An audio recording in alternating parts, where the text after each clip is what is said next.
দর্শক, একটা জিনিস খেয়াল করেন, ডক্টর মোহাম্মদ ইউনূস অনেক দিক থেকে সফল। তার রাজনৈতিক অস্থিরতা নেই তার সময়, অন্তত সব রাজনৈতিক দলগুলো তার পদত্যাগের দাবিতে, পতনের দাবিতে কথা বলছে না।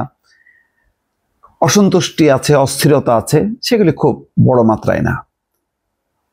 কিন্তু একটা বিষয়ে কোনোভাবেই ডক্টর মোহাম্মদ ইউনূস সফল হতে পারলেন না, সেটি হচ্ছে মব জাস্টিস নিয়ন্ত্রণে। কিভাবে পারলেন না? আমি একদিনে, এই যে দিনটা গেল 28 তারিখে বৃহস্পতিবারে, আমি 3টা ঘটনা বলি। ঢাকা, গাজীপুর এবং দিনাজপুর। ঢাকায় যেটা ঘটলো সেটা কি হলো, একটা অনুষ্ঠান, ডক্টর কামাল হোসেন সেখানে চিফ গেস্ট হিসেবে আসার কথা ছিল। তিনি আসতে দেরি করেছেন। 10টার প্রোগ্রাম 11টায় শুরু হয়। যেটাই খান পান্নাও আসতে দেরি করেছেন, কিন্তু অন্যান্যরা শুরু করেছেন। সেখানে লতিফ সিদ্দিকী উপস্থিত ছিলেন মঞ্চ 71 নামে এই প্ল্যাটফর্মে। সেখানে সাবেক সচিব আবু আলম মোহাম্মদ শহীদ খান, মাহবুব কামাল, মঞ্জুরুল আলম পান্না সাংবাদিক সহ সৈয়দ আনোয়ার হোসেন, আরো অনেকেই সেখানে উপস্থিত ছিলেন।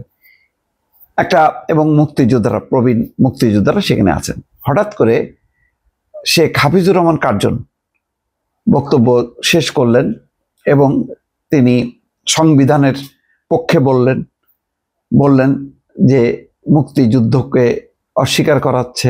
তার ক্ষোভ বিক্ষোভগুলি প্রকাশ করলেন।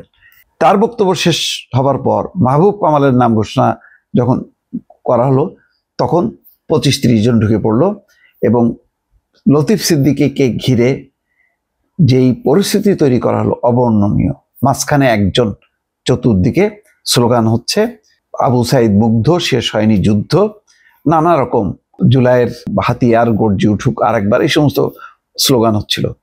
এইগুলি কোনোটার সাথে যারা ওখানে উপস্থিত ছিল তারা কিন্তু দ্বিমত না, কিন্তু মুহূর্তের মধ্যে প্রতিপক্ষ বানানো হলো এই মুক্তিযোদ্ধাদের। এবং আরো বাক্যাণ্ড, পরে তাদেরকে অবরুদ্ধ করা হলো, অনেককে বের করে দিয়ে তাদেরকে আটক করে রাখা হলো 15-16 জন। পরে পুলিশ আসলো, যখন পুলিশ হাতে তুলে দেওয়া হলো, তা আমি ভাবলাম যে তাদেরকে ওদের নিয়ে, যেহেতু একটা অবরুদ্ধ অবস্থায়, তাদের নিরাপত্তার জন্য তাদেরকে নিয়ে যাওয়া হয়েছে পরে ডিবি অফিসে। পরে দেখা গেল রাত্রেবেলায় তাদের বিরুদ্ধে রাষ্ট্রবিরোধী নানা রকম আলামত, তাদের বক্তৃতা, বিবৃতি, তাদের লেখাগুলির থেকে তারা খুঁজে পাইল এবং সন্ত্রাস বিরোধী আইনে মামলা করা হলো। তারা হয়ে গেল মুহূর্তের মধ্যে আসামি, এই সুশীল সমাজ আসামি হয়ে গেল। তাদের মধ্যে একসময় সাবেক মন্ত্রী ছিলেন লতিফ সিদ্দিকী, কিন্তু তারপরে তাকে যেভাবে বহিষ্কার করা হলো এবং তিনি যেভাবে বক্তব্য রেখেছেন, তাতে একসময় আওয়ামী লীগ তো অনেকেই করেছেন। ফজলুর রহমান আওয়ামী লীগ সাথে যুক্ত ছিলেন, ছাত্রলীগের বড় নেতা ছিলেন, পরে তো বিএনপি নেতা, আরো অনেকেই আছেন। ইকবাল হাসান মাহমুদ টুকু সহ অনেকের নামই এক এক করে বলা যায়। যাই হোক, সেগুলি বিতর্কে না যাই, কিন্তু হয়ে গেল একটা মব জাস্টিস হয়ে গেল। তাতে উল্টা দোষী সাব্যস্ত হলেন লতিফ সিদ্দিকী সহ তারা। ডক্টর কামাল হোসেন আসলে কি তাকেও কি একইভাবে নিয়ে যাওয়া হতো, নাকি তিনি আসলে রক্ষা পাইতেন? এটা একটা প্রশ্ন আমার কাছে। আচ্ছা, আসেন এরপরের ঘটনাটা। গাজীপুরের শ্রীপুরে ভয়ঙ্কর ঘটনা। সুমন, শীর্ষ সন্ত্রাসী সুমন গাজীপুরের, তাকে ডিবি পুলিশ আটক করেছে শ্রীপুরের কোন একটা ব্রিজ থেকে। তারপরে তাকে নিয়ে যখন নাকি থানার উদ্দেশ্যে বা ডিবি অফিসের উদ্দেশ্যে যাচ্ছিল, পথে পথে অন্তত 5 বার হামলা করে দুর্বৃত্তরা। শেষ পর্যন্ত পরিস্থিতি এমনই যে অতিরিক্ত পুলিশ মোতায়েন করা হলো, তারপরে রক্ষা করা যায়নি। পুলিশকে আহত করে সেই দুর্বৃত্ত দল তাকে উঠায় নিয়ে চলে গেল, চেনাই নিয়ে চলে গেল। সাকসেসফুল আরেকটা মব জাস্টিস হয়ে গেল। সন্ত্রাসী হবার পরও পুলিশ তাকে আটকে রাখতে পারলো না, তার বিরুদ্ধে মামলা সুনির্দিষ্ট। এরপরে আসেন আরো ভয়ঙ্কর একটা ঘটনা। তৌহিদি জনতার ব্যানারে সংগঠিত হলো দিনাজপুরে। সেখানে আনন্দ রিসোর্ট নামে একটা রিসোর্টে অনইসলামিক এবং নৈতিকতা বিরোধী কর্মকাণ্ড চলছিল। এই অভিযোগে হামলা চালানো হলো রিসোর্টে। সেখানে একটা দরবার শরীফ ছিল, সেই দরবার শরীফ আগুন দিয়ে জ্বালিয়ে দেওয়া হলো। দরবার শরীফ অনৈতিক কর্মকাণ্ডের জায়গা, রিসোর্টকে না হয় অভিযুক্ত করা যায়, আর এটা কি তৌহিদি জনতার ব্যানারে কেউ এরকম মিছিল করে ঢুকতে পারে একটা রিসোর্টে? বাংলাদেশে তাহলে কোনো হোটেল রিসোর্ট থাকবে?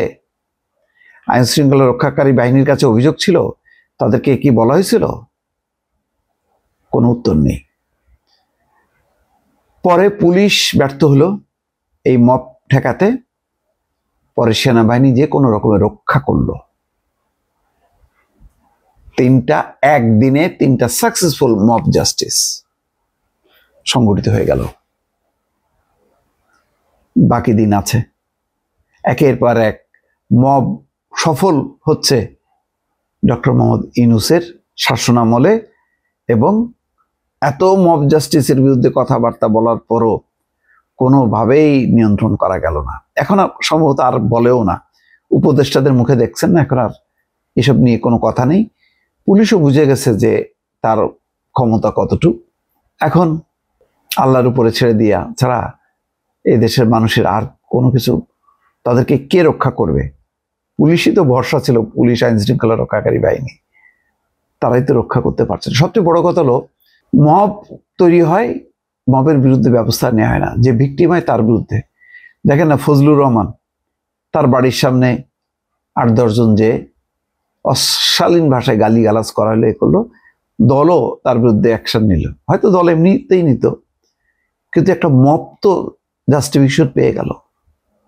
এভাবে চলতে থাকবে? দিন তো আরো সামনে বাকি আছে। নির্বাচন যদি ফেব্রুয়ারি মাসে হয়, 6টা মাস, এই 6টা মাস পার করবে কিভাবে ইউনূস সরকার? নাকি মব হইতে হইতে মানুষ একদম চুপসে যাবে, সন্ত্রস্ত হয়ে যাবে? কোথায় যাচ্ছে বাংলাদেশ? প্রশ্ন আমার। ভালো থাকবেন। আল্লাহ হাফেজ।